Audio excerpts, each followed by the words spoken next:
Welcome to Sleepy Stories, the place where stories aren't meant to be finished. I'm Arthur, and tonight I'll be reading you a relaxing, sleepy story written by Pumby. We're journeying into ancient Greece tonight, where moonlight pools on marble steps and the scent of cedar drifts through sacred groves. Let yourself sink deeper into comfort as we visit the realm of Artemis, goddess of the wilderness.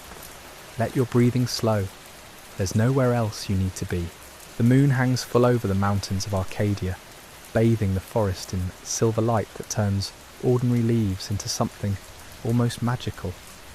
Somewhere between waking and dreaming, you find yourself walking a path you don't quite remember choosing.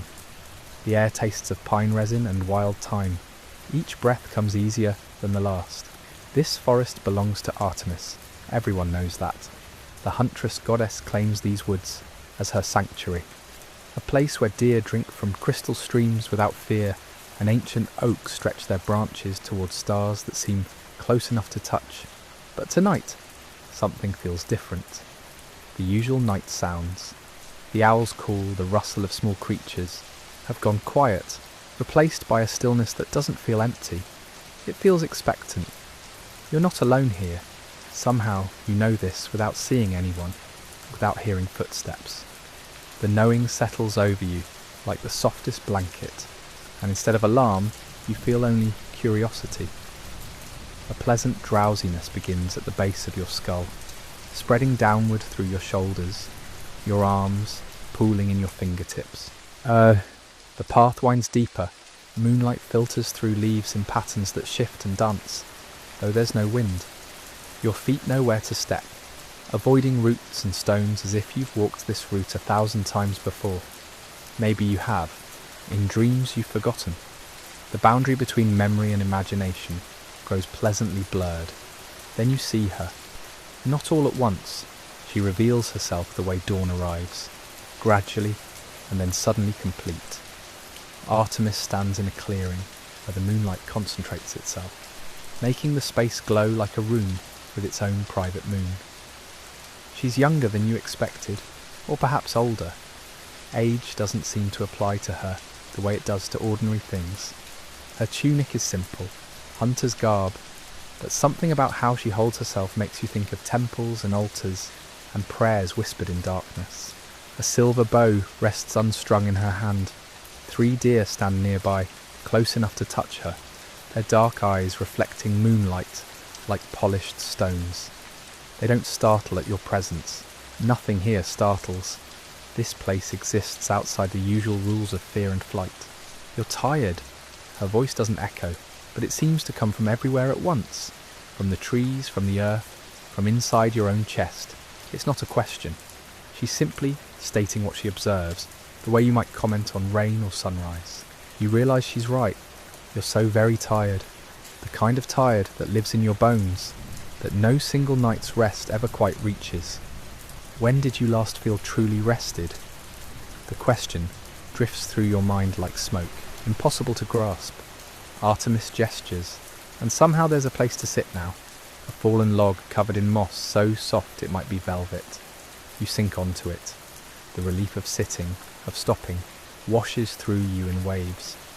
One of the deer steps closer, lowering its head so you can feel its warm breath on your hand.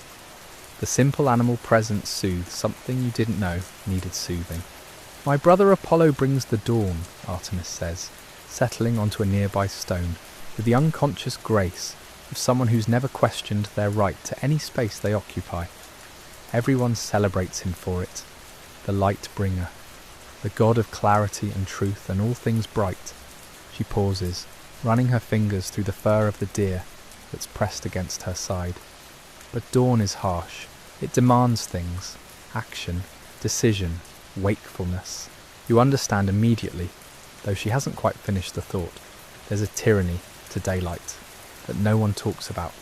The constant expectation that you'll be alert, productive, present, that you'll have answers ready and energy to spare.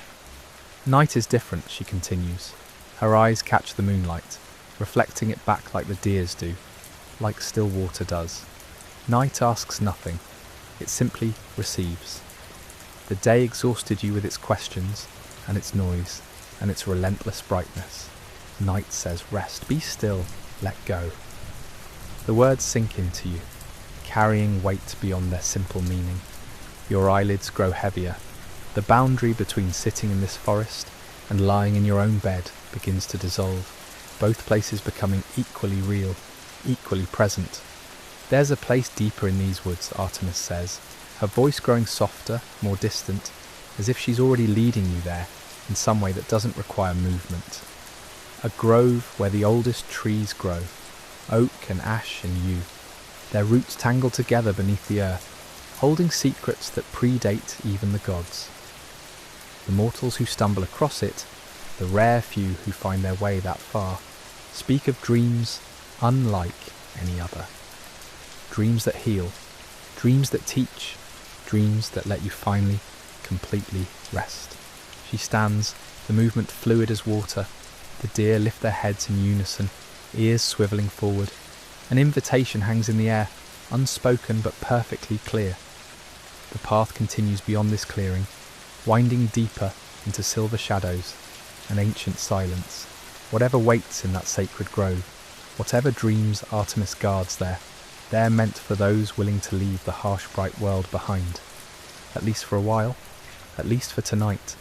Your body feels impossibly heavy now, anchored to this moment, to this peaceful drowsiness spreading through every muscle.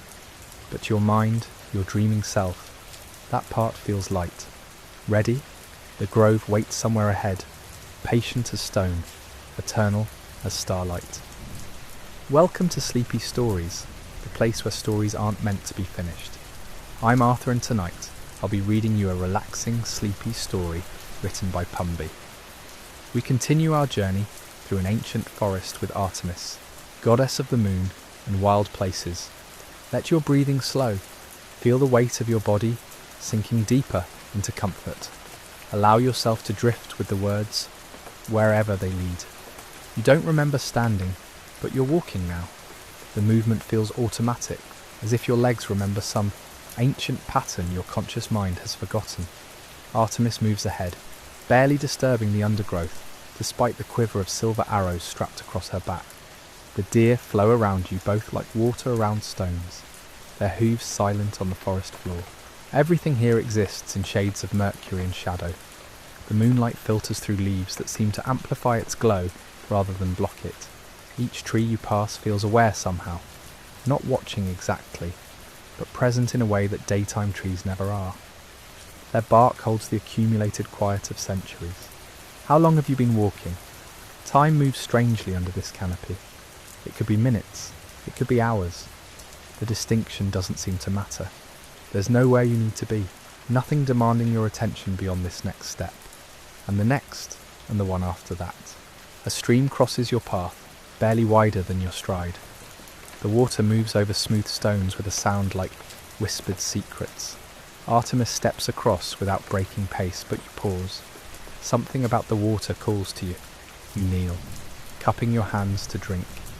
The water tastes like moonlight would taste if moonlight had flavour, cold and clean and somehow luminous.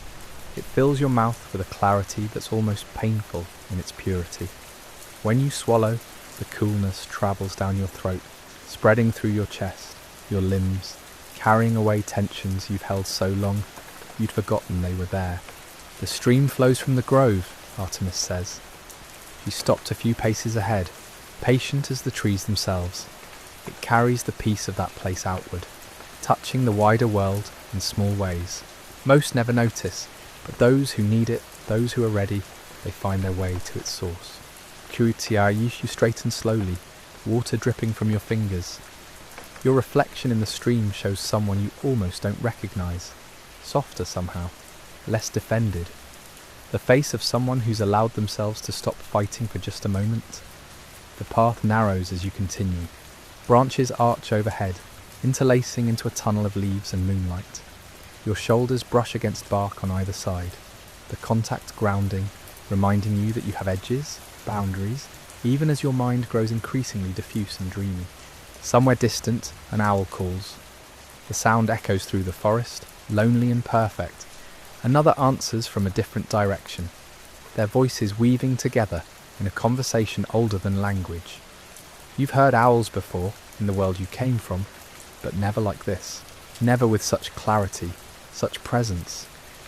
They're hunting, Artemis says, though she doesn't turn around. But not as you might think, not with urgency or desperation. They hunt because it's their nature, their purpose.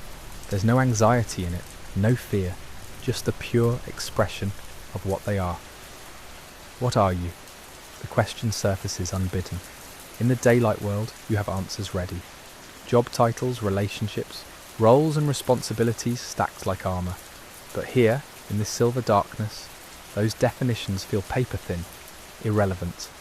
Here, you're simply someone who walks, someone who breathes, someone whose heart beats in time with footsteps on ancient earth. The trees are changing. You notice it gradually, the way you might notice dawn approaching. These trunks are wider, their bark deeply furrowed with age. Roots rise from the ground, like the backs of sleeping serpents, forcing you to step carefully, to pay attention. The air itself feels different, thicker, charged with something you can't name, but recognise nonetheless. Artemis has stopped ahead where the path opens into something larger. She stands at the threshold, her hand resting on the trunk of a massive oak. Its branches spread so wide they could shelter a house. 2 houses. The moonlight seems to gather in its leaves, concentrating there, glowing with accumulated radiance. Beyond this tree, she says, her voice barely above a whisper, the grove begins. Once you enter, you surrender the waking world entirely. Not forever. Just for now, just for as long as you need. Your heart beats slower, deeper, each pulse a small declaration of readiness. Some who enter the grove dream of flying, Artemis continues. Others dream of swimming in warm seas, or walking through gardens where every flower sings. Some dream of people they've lost, conversations never finished, goodbyes never spoken. The grove gives what's needed, not always what's wanted, but always, always, it gives rest.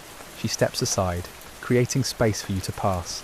The massive oak stands like a gateway, its trunk so wide you'd need 5 people to encircle it with joined hands. Beyond it, you glimpse other trees, equally ancient, equally vast. The ground between them is carpeted with moss that glows faintly, as if lit from within. There's no shame in turning back, Artemis says. The choice is always yours, but if you're ready, if you truly need what waits in there, then step forward, cross the threshold. Let the grove welcome you as its welcome seekers for 10,000 years. The deer have gathered behind you, a living wall of warmth and gentle breathing. Not blocking your retreat, but present, witnessing. You look at the space between the ancient trees, at the soft glow of moss, at the deeper darkness that promises depths you can't yet fathom. Your foot lifts, moves forward. The choice makes itself. Welcome to Sleepy Stories, the place where stories aren't meant to be finished. I'm Arthur, and tonight I'll be reading you a relaxing, sleepy story written by Pumby. We continue our moonlit journey with Artemis through an ancient forest, where you stand at the threshold of a sacred grove. The air is thick with possibility, and your foot has just lifted, ready to cross into a place of deep rest. Let your breathing slow as we step together into this timeless sanctuary.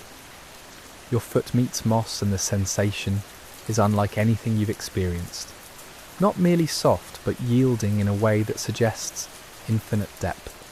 Each step releases the faintest luminescence, pale green light that blooms under your sole and fades like an exhaled breath. The glow doesn't startle you. Nothing here could startle you now.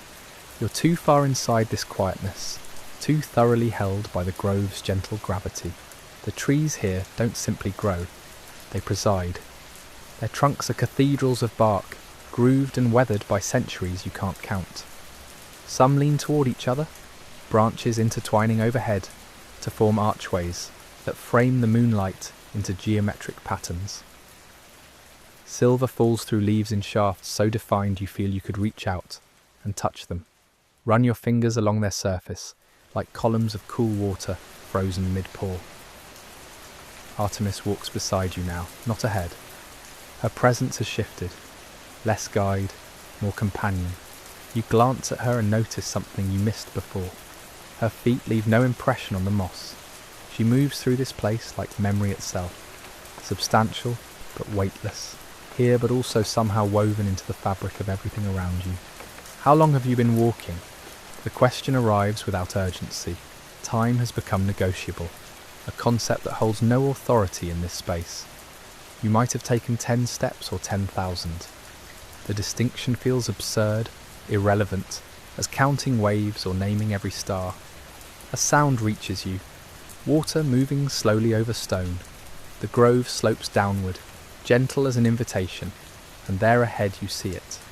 A stream, barely 3 feet wide, winding between the trees.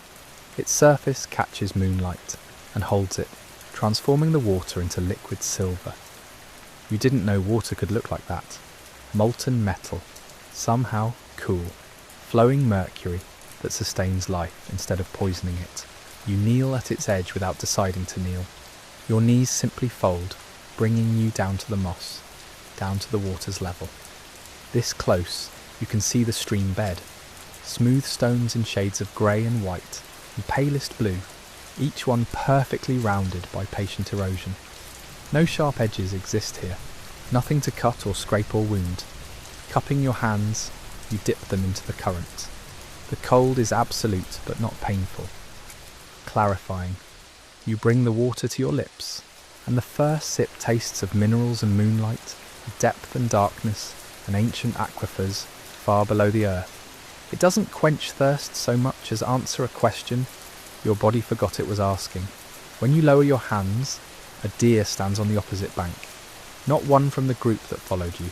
This one is different, larger. Its antlers spread like winter branches, complex and symmetrical, each point catching light.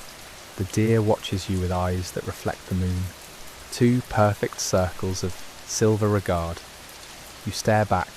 Minutes pass, or perhaps only seconds. The boundary between them has dissolved.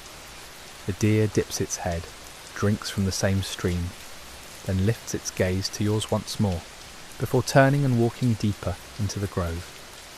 An invitation, a blessing, both, neither. You stand, water dripping from your fingertips, and follow. The trees are changing again. These are older still, if such a thing is possible. Their bark is almost black, fissured so deeply you could hide your whole hand in the crevices. They smell of earth and time and slow, patient growth. Mushrooms cluster at their bases, pale as ghosts, their caps broad enough to shelter small creatures from rain that never seems to fall here. Between the trees, you notice something new. Lights, not moonlight. These hover at eye level, drifting in lazy patterns, golden and warm. Fireflies, but their glow is too steady, too deliberate. They pulse like tiny heartbeats, like distant lighthouses guiding nothing and no one, content simply to shine.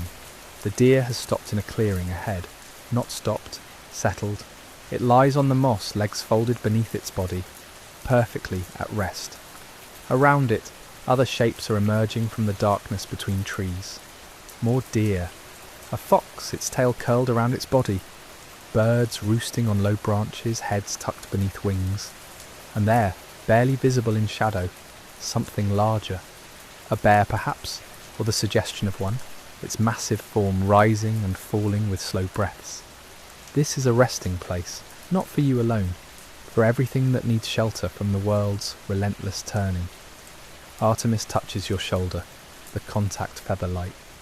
You can lie down, she whispers, or you can keep walking. The grove has many chambers, many rooms. Some find what they need immediately. Others must journey deeper still. Your body knows the answer before your mind forms words. You're not ready to stop yet. Something pulls you forward, a thread you can't see but can feel. Taut and true, leading somewhere specific, somewhere necessary. The sleeping animals don't stir as you pass. Their dreams are their own, private sanctuaries within this larger sanctuary. You honour them by moving quietly. by letting them rest undisturbed. The path continues, winding between the ancient trees, and you follow where it leads. Welcome to Sleepy Stories, the place where stories aren't meant to be finished. I'm Arthur, and tonight I'll be reading you a relaxing, sleepy story written by Pumby. We continue our journey through the sacred grove, a place beyond time where sleep and waking blur into something deeper. Let your breathing slow, your muscles soften, as we walk together beneath ancient trees where moonlight filters through leaves like silver rain. The path narrows, becoming less defined. Not overgrown, simply more integrated with the forest floor, as though the distinction between trail and wilderness matters less here. Your feet know where to step without looking. Each footfall lands on moss, on soft earth, never on branch or stone that might break the silence. The trees ahead are changing texture. Their bark gleams faintly, as if moisture constantly beads on the surface, though when you press your palm against one, it's perfectly dry, smooth, almost warm. The warmth surprises you. Everything else here carries the coolness of night air, but these trees hold heat like they're remembering summer, storing it in their cores for some future season that may never arrive. Between their trunks you notice threads. No, not threads. Spiderwebs, but unlike any you've seen. These don't span gaps haphazardly. They form deliberate patterns, geometric and precise, each strand catching moonlight until they glow like silver wiring. The webs don't trap insects. Nothing struggles in their embrace. They simply exist, beautiful for their own sake, art without audience or purpose beyond being. You duck beneath one, then another, moving through this cathedral of silk and wood. The air smells different now, sweeter. There's jasmine somewhere, and night-blooming flowers you can't name, their fragrance so delicate it barely registers, before vanishing, then returning stronger. A sound reaches you. Water again, but not a stream this time. Something broader, more expansive. The sound of gentle lapping, of small waves meeting shore with whispered greetings. The trees thin ahead, and suddenly the grove opens onto something impossible. A lake, perfectly circular, its surface so still it mirrors the sky above with flawless precision. Every star, every wisp of cloud reflected exactly. You can't tell where water ends and sky begins. It's as if you're standing at the edge of the universe itself, looking into infinite depth. Artemis appears beside you without sound. She's holding something now, a small boat, impossibly light in her hands, carved from single piece of pale wood. She sets it on the water and it floats there, waiting. The lake shows what needs to be seen, she says. Her voice carries across the water, echoing softly. Not what you want or fear or expect, only what is. You step into the boat. It doesn't rock or wobble, just accepts your weight with perfect balance. There are no oars, no paddle, yet the moment you settle onto the wooden seat, the boat begins to move. Slowly, deliberately. Toward the centre of the mirror lake, the shore recedes. Trees become dark silhouettes, then shadows, then suggestions. Soon there's nothing but water and sky, and you suspended between them. The boat glides without sound, leaving no wake, disturbing nothing. Then you see them, rising from the depths but not breaking the surface. Images, memories, dreams. They drift upward through the clear water, visible but untouchable. You see a house you lived in years ago, its windows glowing warm, a face you haven't thought about in decades, smiling the way you'd forgotten they smiled. A moment of embarrassment that's haunted you, replaying now without its sting. Just a thing that happened, nothing more. The images come faster. A pet from childhood, curled in afternoon sunlight. Your own hands, younger, learning to write, to build, to create. Laughter around a table with people whose names drift just beyond recall. Rain against a window, while you sat inside, safe and dry. The first time you tasted something that became your favourite food. A song that meant everything once, then faded, now returning complete with every feeling it carried. None of it hurts, None of it demands anything. The memories simply rise or acknowledged and sink back into the depths, released. Each one that passes leaves you lighter, not forgetting, but unburdening, letting go of the weight you didn't realise you were carrying. The boat reaches the lake's centre and stops. The water here is deeper than anywhere else, dark beyond measure. You can't see bottom. Perhaps there isn't one.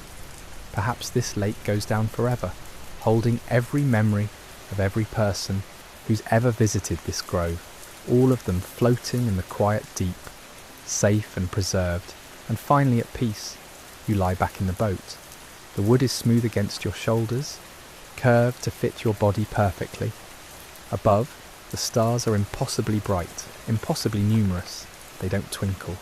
They burn steady, eternal, watching over this place with ancient patience. Something brushes the boat's hull. Not threatening, curious. You lean over the edge and see shapes moving beneath the surface. Fish, but larger than any fish should be. Their scales luminescent, painting slow streaks of blue and green through the darkness. They circle the boat lazily, spiralling down into depths, then rising again, their movement hypnotic and endless. The boat begins moving again, but not towards shore, towards something else. An island, perhaps, or another part of the grove, entirely. You can't tell yet. The destination reveals itself slowly, patiently, in its own time. Welcome to Sleepy Stories, the place where stories aren't meant to be finished. I'm Arthur, and tonight I'll be reading you a relaxing, sleepy story written by Pumby. We conclude our journey to a hidden grove where memory and stillness intertwine. You've travelled deep into this sacred space, and now the final moments await. Let your breathing slow, your body sink deeper into comfort, and allow the story to carry you gently towards sleep. The boat drifts towards something emerging from the mist. Not an island, a garden. It rises from the water itself, impossible yet undeniable. Trees grow from the lake, their roots visible beneath the surface, spreading through water as easily as soil. Flowers bloom on branches that hang low enough to touch, their petals releasing fragrance that mingles with the cool night air.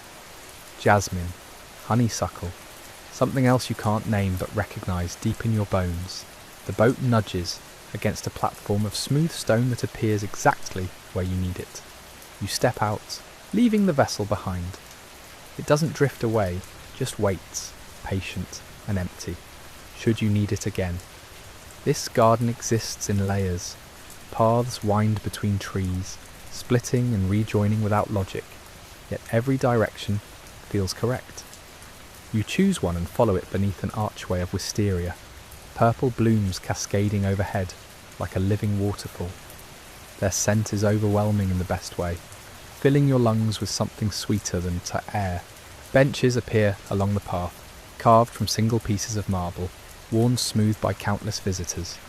On one sits an old man, feeding breadcrumbs to birds that materialise from nowhere, eat gratefully, then vanish back into whatever realm they came from. He nods as you pass, no words needed, just acknowledgement that you're both here, both part of this place, both exactly where you should be. The path leads to a fountain. Water flows upward instead of down, rising in a spiral column that reaches toward the stars before dispersing into mist that falls gently, soaking into the ground without puddling. You watch it for what might be seconds or hours. Time has become irrelevant. Just another thing this grove has gently removed from your shoulders. Around the fountain, fireflies drift in patterns too perfect to be random. They trace symbols in the air, ancient and meaningful, though you can't read them. Don't need to. Their meaning bypasses language entirely, speaking directly to something older than words. You continue walking. The path takes you past a tree unlike the others. Its trunk is silver, its leaves translucent. Hanging from its branches are small bells, hundreds of them, each no larger than your thumbnail. They ring without wind, a melody so quiet you feel it more than hear it. The sound settles into your chest, matching your heartbeat, slowing it further, deeper, until each beat feels like it takes an eternity and no time at all. Beneath the bell tree, a door stands alone. No frame, no wall, just a door of dark wood with a brass handle, worn bright by use. It's slightly ajar, warm light spilling through the gap. You don't question it. Nothing here requires questions. You simply accept that this door is meant for you right now, in this moment. You push it open. Beyond is a room you've never seen, but somehow know completely. It might be a room from your childhood, or a place you visited once, or somewhere you've only dreamed about. The specifics don't matter. What matters is the feeling. Safety, belonging, home. A bed waits in the centre, made with linens so soft they seem woven from clouds. The pillows are exactly the right height, the blankets exactly the right weight. You approach it slowly, savouring these final steps. The old woman from the clearing sits in a chair beside the bed, though you didn't see her enter. She's knitting something long and flowing, her needles clicking a rhythm that matches the distant bells. She doesn't look up, just smiles, her hands never pausing in their work. You sit on the bed's edge. It accepts you perfectly, as if it's been waiting your entire life for this moment. You swing your legs up, let your head sink into the pillows, feel the blankets settle over you with impossible gentleness. Through the window you didn't notice before, you can see the grove spreading endlessly. The lake reflects stars. The trees sway without wind. The fountain continues its upward flow. Everything moves in slow circles, eternal and peaceful, requiring nothing from you except your presence. The old woman finishes a row, pauses, looks at you with eyes that hold entire lifetimes. Rest now, she says. Her voice is every grandmother, every kind stranger, every person who ever told you everything would be all right. You've travelled far, you've remembered what needed remembering, you've released what needed releasing. She returns to her knitting. The needles click, the bells ring, your breathing deepens. Outside, the grove continues its ancient work, holding space for all who find their way here. The trees grow imperceptibly taller. The lake reflects new stars, as old ones set. The boat waits patiently at the garden's edge. The paths wind through darkness, always leading somewhere safe. You feel yourself sinking deeper into the bed, deeper into sleep, deeper into a rest that reaches beyond mere unconsciousness, into something more profound. The grove holds you. The old woman's presence anchors you. The bells guide you down. The last thing you see before sleep takes you completely is the door, still open, light still spilling through, an exit always available, but not yet needed, not for a long, long time. Here in this grove where memory and dream intertwine, you finally, completely, perfectly rest. The darkness behind your eyelids shifts from black to deep purple, the colour of lavender fields at twilight, the colour of the space between stars. Your breathing has become so slow, so deep, that each exhale feels like releasing years of accumulated weariness into the grove's patient earth. The old woman's needles have stopped clicking. When you manage to open your eyes just slightly, you see she's finished whatever she was making. A blanket, perhaps, or a shawl, something woven from moonlight and memory. She drapes it over you, and though it has no weight, you feel more covered, more protected than you ever have. Through the window, dawn is not coming. Will never come. This place exists in eternal night, but not the frightening kind. The kind that cradles, the kind that asks nothing and gives everything. The moon hangs exactly where it was when you first entered the forest, full and bright and impossibly patient. Artemis appears in the doorway, her silver bow slung across her back. She doesn't enter, just stands at the threshold, a guardian between this room and the grove beyond. Her presence promises that nothing will disturb you here. No obligations will find you. No demands will pierce this sanctuary. The waking world, with all its noise and light and relentless questions, exists somewhere else entirely, separated by miles of ancient forest and enchanted water, and trees that remember when the world was young. Your eyelids grow heavier. Each blink takes longer to complete. until finally they stay closed. The room fades, the bed remains. You're floating now, suspended in darkness that feels like the warmest embrace, held by something older and wiser than you can comprehend. The grove releases you gently into sleep's deepest chambers, where dreams bloom like night flowers, and rest comes not as escape, but as homecoming. Here, finally, you are allowed to stop, to simply be, to let the accumulated exhaustion of existing drain away into earth that accepts it gratefully, transforms it into something new. The last sound you hear is the distant ringing of bells, calling you deeper, deeper still, into sleep that heals and restores, and asks absolutely nothing in return, except your surrender to its ancient, undeniable peace.